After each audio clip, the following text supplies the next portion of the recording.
Direito à greve no Brasil. Bom, meus amores e minhas amoras, hoje nós falaremos sobre um tema que está dentro do nosso eixo temático de redação, que a gente fala de trabalho. Você que acompanha nosso canal, as nossas aulas, você já sabe que eu ensino você a escrever sobre temas de atualidades lá na sua redação, para que você utilize esses temas na sua redação e que você apresente muitos argumentos. Aqui eu também mostro sugestões de citações, discursos de autoridade e por aí vai, tá? E hoje nós falaremos sobre o direito à greve no Brasil. Será que ele é legítimo? Bom, então vamos lá. Frequentemente, nós vemos os noticiários, a ocorrência de uma nova greve entre os trabalhadores brasileiros. A greve é uma ação que sempre divide opiniões, mas muitos não sabem que ela é um direito garantido ao trabalhador pela nossa Constituição. Ainda assim, existe uma série de limitações ao direito de greve para garantir que a sociedade brasileira não seja prejudicada. Agora, você sabe que limitações são essas? Fique tranquilo, porque eu vou te contar tudo o que você precisa saber sobre o polêmico direito à greve no Brasil. Mas antes disso, eu quero conceituar para você o que é greve, tá? Porque como estratégia para a sua introdução, na introdução da redação, você pode conceituar o que é greve. Mas, então, afinal de contas, prof, o que é, Então, a greve é um instrumento de pressão coletiva dos trabalhadores que podem paralisar os serviços essenciais da sua empresa como forma de pressionar os seus empregadores. Então, basicamente, ela consiste em um exercício de poder que já é tradição em países democráticos. Entre esses países, o nosso país, o Brasil. Tá? Sendo a greve um instrumento coletivo, ela deve se desenvolver pela organização dos sindicatos, já que este é uma associação de trabalhadores que busca atender aos interesses dos seus associados, lutando aí por melhores condições para toda a sua categoria. E lembre-se que a greve é um direito dos trabalhadores e jamais pode ser feito pelo empregador, ok? Além disso, uma paralisação só configura greve quando feita coletivamente, tá? Não é assim, hoje eu não vou trabalhar, tô de greve, tá? Isso não pode acontecer. Se um ou outro trabalhador decidir suspender o seu trabalho, a greve não estará configurada, tá? E esse funcionário corre o risco de ser demitido por justa causa. Então, sozinho, você não faz greve, certo? Uma outra estratégia argumentativa para sua redação é o uso da legislação como discurso de autoridade e exposição de informações. Sim, você precisa mostrar para o corretor que você entende das paradas. Mas afinal, como é o direito à greve na legislação brasileira? No Brasil, a greve é regulamentada pela Lei 7.738 de 89 e considera a suspensão temporária e pacífica, total ou parcial, da prestação pessoal de serviços a empregador. É também um direito garantido pela Constituição Federal, sabia? Que em seu artigo 9º assegura aos trabalhadores o direito de greve como meio de defender os seus interesses. A greve é um direito dos trabalhadores e, por isso, só pode ser decidida se aprovada pelos próprios trabalhadores. Além disso, por ser um direito social, a greve só pode ser feita se objetivando um interesse social, tá? Então, o trabalhador só pode recorrer à greve se para atender uma reivindicação trabalhista. Assim, a greve não pode ser utilizada como instrumento para reivindicações políticas ou outros ideais. Você sabia disso? Olha que informação importante é essa, não é mesmo? Você vai dizer assim, então, prof, quer dizer que existem limitações do direito à greve no Brasil? Mas, afinal de contas, quais são elas, tá? Então, ainda que a greve seja um direito previsto em lei, existem limites legais que buscam evitar que ela desrespeite os direitos dos demais cidadãos. Então, essas regras proíbem a suspensão dos serviços essenciais e também o uso de meios abusivos para convencer outros trabalhadores a aderirem à greve. Saiba mais sobre essas limitações agora, tá? Então respira fundo e assista a nossa aula até o final, porque eu vou te mostrar aí quais são essas limitações que você tem que cuidar para não citar coisa errada na sua redação ou mesmo assinalar uma alternativa incorreta na sua prova de atualidades, beleza? Bom, então os serviços essenciais. Lá no artigo 9 da Constituição, que eu acabei de falar, lá está a definição do direito à greve. E eles definem como um instrumento de luta pelos interesses de quem? Do trabalhador.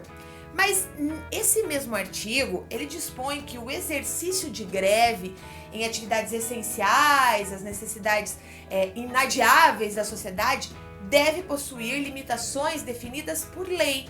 Tá? Então, a lei determina, assim, que deve existir um mínimo de atendimento nos serviços essenciais para possibilitar que as necessidades básicas da população sejam atendidas. Por exemplo, eu sou funcionária pública, alguns de vocês já devem saber disso, né? Então, eu trabalho dentro de um hospital e a gente já fez algumas greves ao longo dos anos que eu trabalho ali, mas a gente nunca parou o hospital, porque imagina como que o hospital, os doentes vão serem cuidados. Então, tem limitações, tá?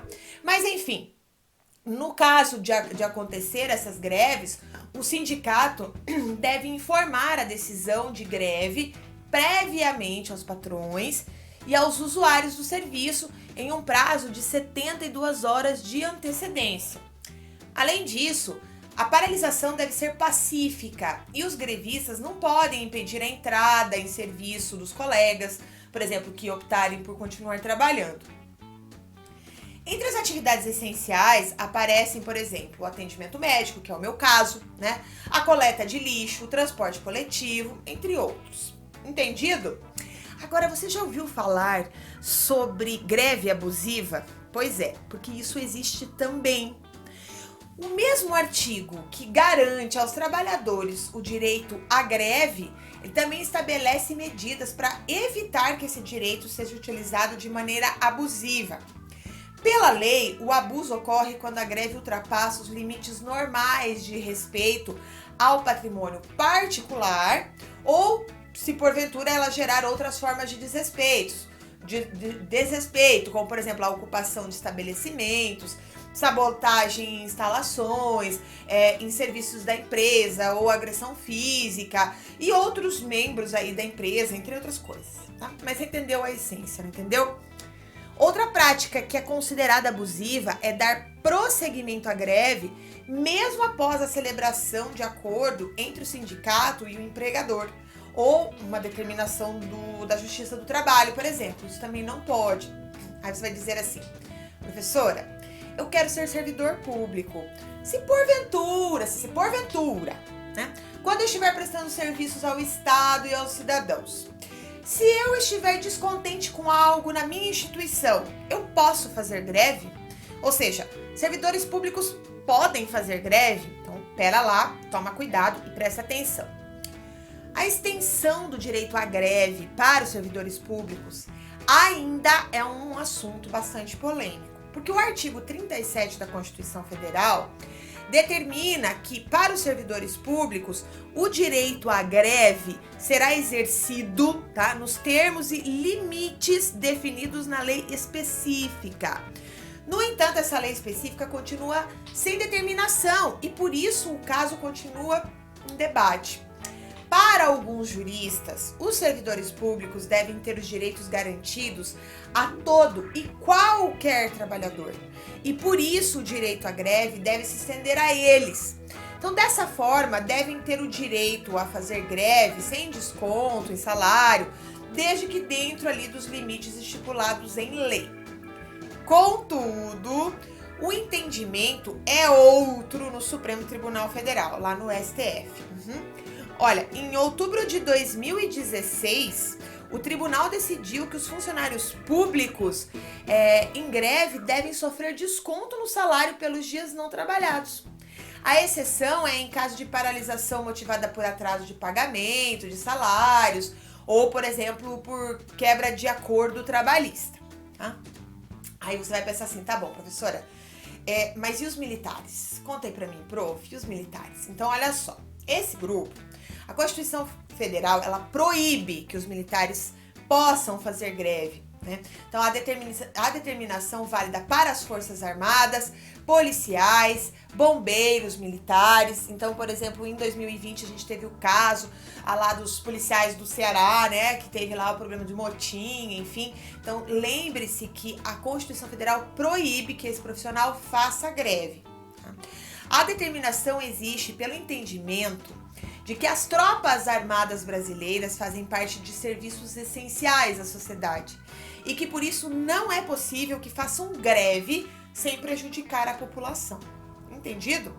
Bom, sobre esse eixo temático de trabalho, se você tiver que escrever uma redação sobre isso e você gosta de fazer alusões históricas em redação, por exemplo, a minha sugestão é você trabalhar ou com a questão da história das greves impulsionadas pela Revolução Industrial, que é uma alusão histórica bem comum, mas muito legal, mas mais pontual, que é a greve que foi, né, a greve geral de 1917. Então eu vou falar das duas agora, tá? A história das greves está relacionada com a classe trabalhadora assalariada que surgiu durante a Revolução Industrial. Então, as greves eram eventos raros no século XIX, principalmente porque elas eram ilegais, inclusive aqui no Brasil. Tá? Foi no século XX, especialmente em momentos de crise econômica, que as greves começaram a fazer parte do repertório de ações coletivas da classe trabalhadora. As principais demandas de greve normalmente são, por exemplo, melhores condições de trabalho, né? Isso é em geral, no mundo todo, tá? Ou melhores salários, ou o tempo de trabalho.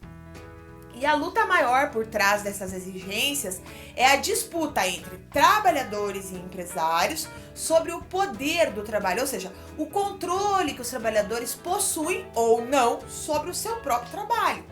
Então, a intensificação da ocorrência de greves no Ocidente aconteceu após a sua legalização.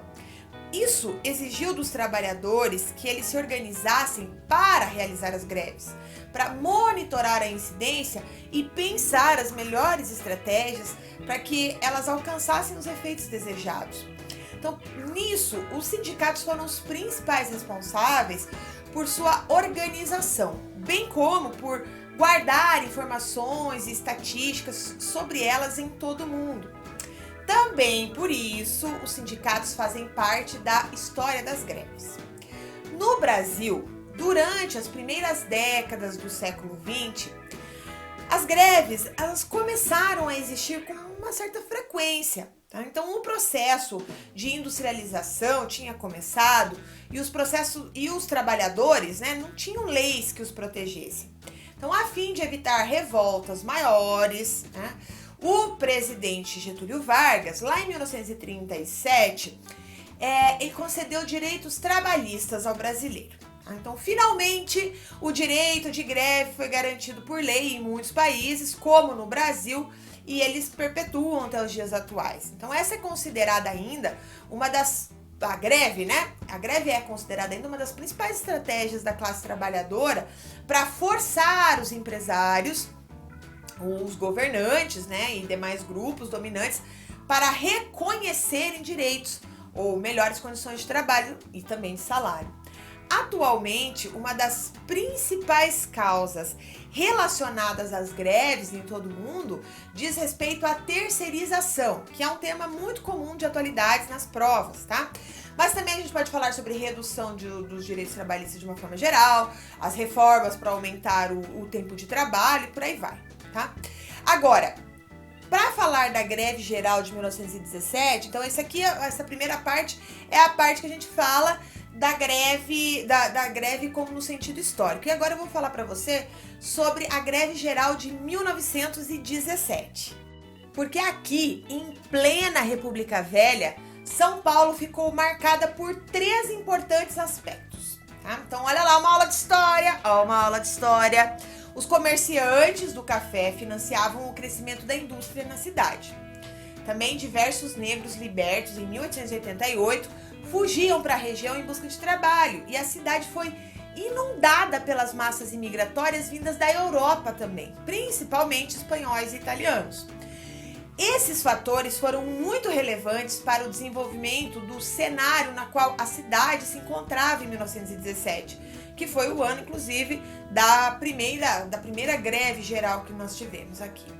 Numa época em que as questões trabalhistas mal eram discutidas pelo governo, a vida dos operários de São Paulo era deplorável, tá? O ambiente de trabalho era marcado pela insalubridade, o perigo de vida, a baixa remuneração, e os movimentos trabalhistas enfrentavam pautas ligadas à própria sobrevivência dos trabalhadores e também das suas famílias. O movimento operário em São Paulo era extremamente articulado, tá? Então, por isso era impossível ignorar as suas demandas no balanceamento da situação econômica do país, apesar do governo e dos empresários não abrirem mão dos privilégios, como sempre, tá? Tanto é que um presidente da República disse que a questão social no Brasil era uma questão de polícia, né? E quem falou isso foi o presidente Washington Luiz. Então, questão social não é questão de política, é questão de polícia, né?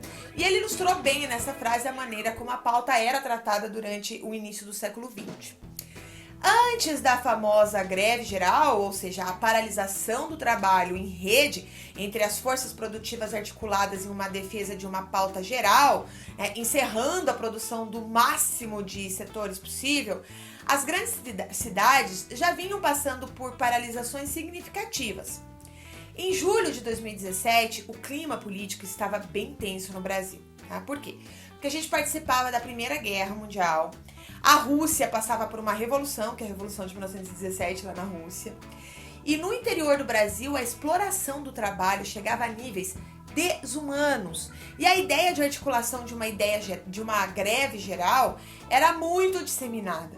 Então, pautas como a melhoria do ambiente de trabalho, a diminuição da jornada, o fim da exploração infantil nas fábricas e a formulação de direitos trabalhistas a partir da liberdade sindical fomentavam entre os operários anarquistas, na época, a necessidade de articular uma paralisação a nível, no mínimo, metropolitano. Então, o início da greve foi marcado pela data do dia 9 de julho de 1917.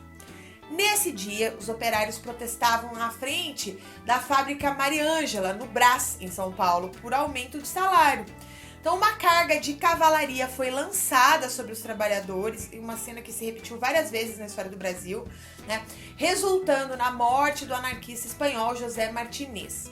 E aí, chocados com os manifestantes, os manifestantes velaram Martinez sob um forte sentimento de revolta. E aí, dada toda essa situação, os trabalhadores da fábrica olha o nome do cara, Catonífero Crespi, eles chamaram a assembleia e declararam greve, sendo acompanhados aí por uma série de outras unidades que em rede articularam rapidamente a greve geral. Então, essa foi a primeira greve geral da história do Brasil, se tornando a maior marca da história das lutas trabalhistas que nós tivemos aqui. Então, a greve durou 30 dias e foi uma experiência pioneira de surpreendente sucesso.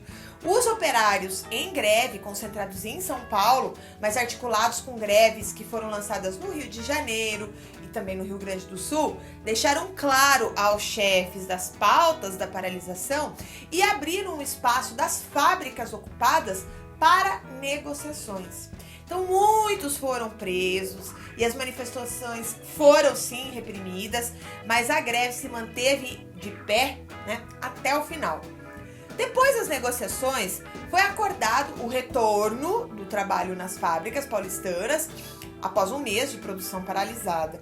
E aí os chefes concordaram com o aumento imediato dos salários dos operários e se comprometeram a estudar as outras exigências que eles colocaram lá.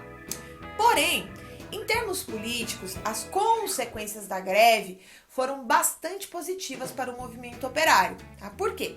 Porque a partir da articulação de luta, foi possível forçar os patrões a negociar. E você, acha que a greve é um direito legítimo de todo trabalhador? Esse é o momento para você pausar esse vídeo e deixar a sua opinião aqui nos comentários do vídeo. Sabe por quê? Porque é muito legal saber a sua opinião sobre o assunto. Mas acalma, porque a aula ainda não terminou, porque eu quero ainda falar com você sobre outras coisas, porque tudo isso que eu falei até agora faz parte da lista dos direitos do trabalho, que em breve você terá mais vídeos sobre esse eixo temático. Então você precisa seguir aqui o nosso canal, né, para que você possa ter acesso a essas e outras informações, beleza? E agora que você já sabe sobre o eixo temático trabalho, questões de história, questões de legislação, vamos para as atualidades? Porque no início de 2020, vários servidores públicos fizeram ou ameaçaram fazer greve. Então, agora que você já sabe sobre os outros aspectos, é importante que você saiba também as atualidades para citar na redação ou para fazer a sua prova de atualidades, certo? Bom, a Casa da Moeda, que é a empresa federal que produz papel moeda no país, amanheceu, né, com seus funcionários em greve no dia 3 de fevereiro de 2020, em protesto contra as perdas salariais e a possível privatização planejada pelo presidente Jair Bolsonaro e o seu ministro da Economia, Paulo Guedes. A paralisação foi chamada pelos funcionários de greve de advertência, por ter durado 24 horas. Ela colocou aí a Casa da Moeda ao lado de duas outras estatais, cujos funcionários declararam greve em janeiro e fevereiro de 2020. Entre eles estão aí a Petrobras, né, e também a SERPRO, que é o Serviço Federal de Processamento de Dados, mas tem outras também, certo? As razões que levaram às greves são diferentes em 3 contextos, envolvendo casos específicos de demissões de funcionários, cortes de benefícios trabalhistas e denúncias de assédio moral. Ao mesmo tempo, tem em comum a perspectiva de redução ou venda das companhias. Para você entender em valores, tá? São 103 bilhões de reais a quantia arrecadada, né, pelo governo federal com as desestatizações, que são as vendas de ações, ou seja, desinvestimentos, e vendas de campos de petróleo pela Petrobras em 2019. Cerca de metade veio exatamente da desestatização. Então, assim como a Casa da Moeda, a SERPRO também está aí no radar das privatizações do governo, e ambas as empresas são cotadas para serem vendidas em 2020. Ao mesmo tempo, a Petrobras, né, teve 3 subsidiárias, né, ou seja, empresas controladas por ela, que foram vendidas em 2019. Então, a ideia é que mais ativos sejam vendidos até o fim de 2024, segundo o plano da empresa. As privatizações são uma forte bandeira da agenda econômica do atual presidente e, inclusive, antes da eleição, quando ele era ainda candidato, ele prometia repassar mais de 100 estatais para o controle da iniciativa privada. Então, após o primeiro ano de mandato, ele admitiu que era difícil efetivar os planos, mas ainda assim o governo arrecadou 51,3 bilhões de reais com desestatizações em 2019. Certo, mas prof, por que a Petrobras fez greve? A greve na Petrobras teve o início no dia 1º de fevereiro e após 20 dias, os petroleiros suspenderam a greve liderada pela FUP, que é a Federação Única dos Petroleiros. Essa paralisação foi motivada pelo anúncio, no fim de janeiro, do fechamento da fábrica de fertilizantes em Araucária, tá? Uma subsidiária, Araucária Nitrogenados, que é uma subsidiária estatal localizada aqui no meu estado, no Paraná. Inclusive, quem vai fazer provas aqui no Paraná se liga nisso, tá? Bom, a decisão de fechar a subsidiária veio em janeiro, após os esforços da Petrobras para vendê-la. A estatal afirmou lá em nota que a fábrica apresenta prejuízos desde que ela foi adquirida em 2013, tá? Então, a ideia de fechar a empresa também se alinha com o objetivo da Petrobras de sair do negócio de fertilizantes, voltando-se apenas para o petróleo e gás. Então, se liga também nessa informação que é bem importante. Bom, os funcionários afirmam que a atual gestão da Petrobras faz demissões ilegais, que desrespeita fóruns de negociação e que descumpre também o acordo coletivo de trabalho feito entre o sindicato e a empresa. Então, a Petrobras, por sua vez, chama a greve de ilegal e tentou suspender o movimento na justiça. E a empresa, inclusive, afirmou que a paralisação não afeta suas operações, mas que está trabalhando com um quadro reduzido e a produção tem sido garantida por equipes de contingência. O TST deu 2 decisões a favor da estatal, restringindo atividades de greve e bloqueando contas do sindicato. Lembrando aqui você que a Petrobras é a maior estatal do Brasil e uma das maiores petroleiras do mundo. Tá? Então, apesar de ter produção alta, o histórico recente da empresa é de enfraquecimento. Porque a empresa esteve, você deve lembrar, a empresa esteve no centro de apurações de esquemas de corrupção, que foram revelados ali pela Lava Jato, e por isso aí registrou perdas de mercado. A imagem da estatal também foi afetada, né? Não foi só o dinheiro, la plata, né? A imagem também ficou muito ruim. Agora, prof, por que a Casa da Moeda passou por greve? Bom, a mobilização na Casa da Moeda, lá na unidade da estatal no Rio de Janeiro, foi comandada pelo Sindicato Nacional dos Moedeiros, né? Então, a paralisação mais recente interrompeu a produção de passaportes. O protesto teve início por causa dos atrasos de salário e alterações de benefícios trabalhistas decididas pela estatal lá no início de 2020, segundo o sindicato. Então, os funcionários também protestaram contra a privatização da empresa. O início do ano, inclusive, foi marcado por uma série de protestos que mostraram tensão entre os servidores e a diretoria. Agora também parado por conta do coronavírus, mas a gente sabe que passando essa fase aí, talvez tudo isso volte a ter paralisações de novo, tá?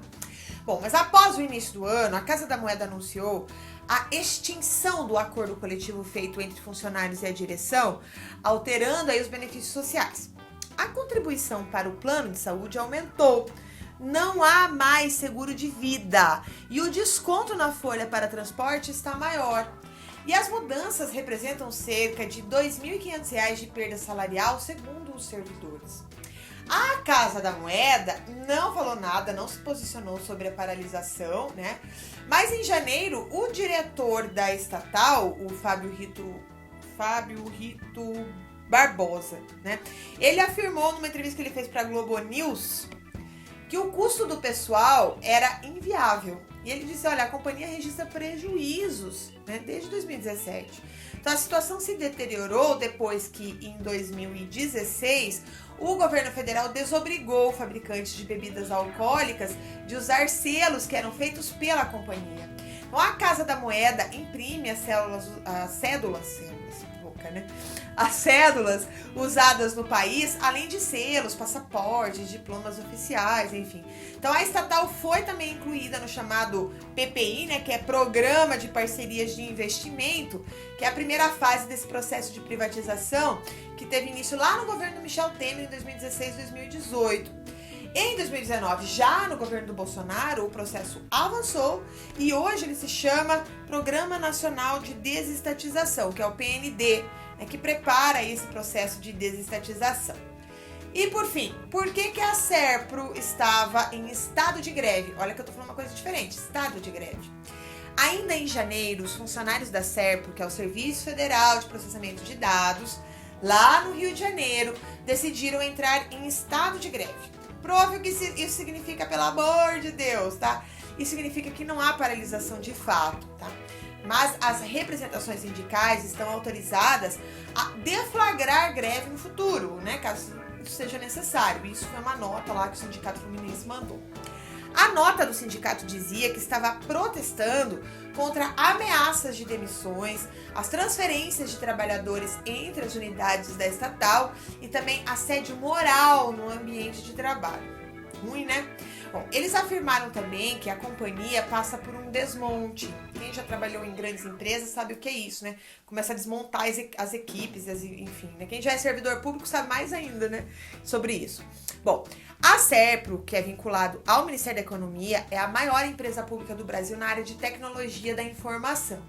Então, alguns dos seus principais produtos são o CPF, que é o Cadastro de Pessoas Físicas, o CNPJ, que é o Cadastro Nacional de Pessoas Jurídicas, e a CNH Digital, e também o ReceitaNet, que é um sistema virtual usado para declaração de imposto de renda. Você deve conhecer todos eles, muito provavelmente, tá? A estatal foi incluída nos planos de privatização do governo em 2019 e após passar pelo Programa de Parcerias de Investimento, que é o PPI, ele foi incluído em janeiro de 2020 no programa do Bolsonaro, né, que é o Programa Nacional de Desestatização, que é o PND, né, que representa então essa segunda fase de desestatização.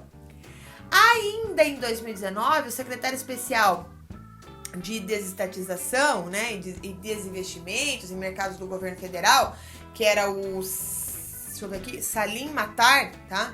Ele havia falado em concluir a privatização ainda em 2020, certo? Bom, muita informação, né? Então agora chegou a hora de você treinar. Vamos lá para nossa proposta de redação? Então o tema será o direito de greve em questão no Brasil. Então, a partir dessa videoaula e com base nos seus conhecimentos que você aí construiu ao longo da sua formação, eu quero que você redija um texto dissertativo e argumentativo na modalidade escrita formal da língua portuguesa sobre o tema o direito de greve em questão no Brasil. Lembre-se de apresentar uma proposta de intervenção que respeite os direitos humanos. Selecione, organize e relacione de forma coerente e coesa os argumentos e os fatos para a defesa do seu ponto de vista, certo? Um grande beijo, não se esqueça de dar like nessa aula, não se esqueça de assistir os outros vídeos aqui do nosso canal, se inscrever no canal e comentar. Lembra que lá no meio do vídeo eu pedi para você comentar. Comenta aí aqui na nossa descrição de vídeo, que é sempre legal saber o que você pensa sobre os temas que nós falamos aqui na nossa aula.